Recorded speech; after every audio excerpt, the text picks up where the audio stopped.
Hey guys, this is Caleb out at Big B Farms, and today I want to show you how to tighten and loosen your square bales. When I first started doing hay, I had the problem where my hay bales felt like they were a little too tight and they were really heavy, and a lot of times they were busting. Now in your first cutting, usually it's going to be a whole lot harder to dry because you're trying to find that stretch of dry weather, and a lot of times you only got like a 6-day span, and sometimes your hay doesn't get dry enough. So that's one of the causes of your hay busting, your bales busting. And I'm running a New Holland, Sperry New Holland 273 square baler, and this has been a pretty good machine. I love it.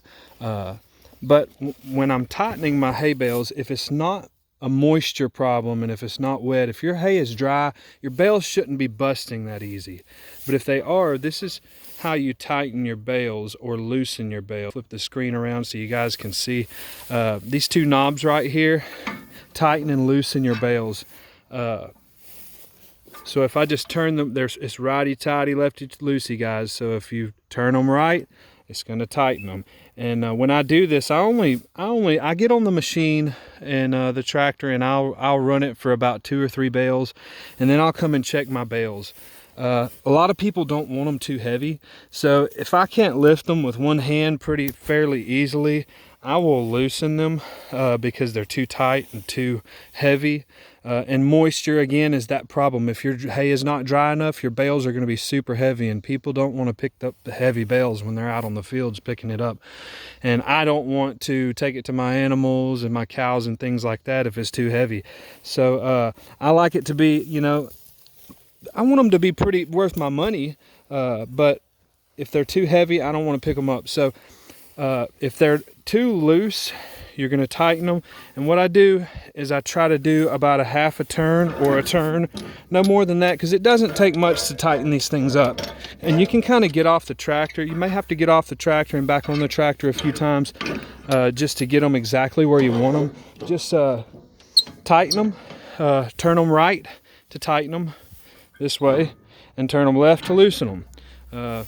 Simple, lefty-loosey, righty-tighty. Same as a screwdriver. But when you do need them looser, if they're really tight, I'll turn them a whole turn, and then I'll get back off the machine after about 2 bales, and I'll pick them up. If they're too heavy, I'm going to loosen it up a little bit more, maybe one more turn. And sometimes you might have to get off the machine and tighten them back up because you loosen them too much. But if these things aren't too tight, you shouldn't have to get off this machine too much. Now, every once in a while, after about 30 or 45 minutes, I'll get back off the machine just to see if my bales are still tight and still doing what I need them to do, because I don't want them to be too heavy.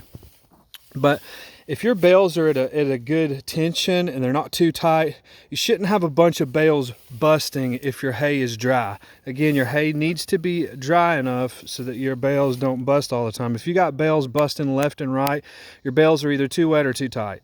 So just again, try to get them at I'd say about 35-40 pounds, because people aren't going to want to pick those things up if they're too heavy. So I think that's about it. If you guys just like my subscribe below, or like my link, and I'll try to share more. If you got questions, post them. Anything about hay, we'll try to get you as educated as we can. I know when I first started doing hay that I had a lot of questions. I didn't know how to run these machines. I didn't know what machine to buy when you're looking for a new baler, things like that. So just message me if you want to know some things, and I'll try to get some videos posted as soon as possible. Thanks.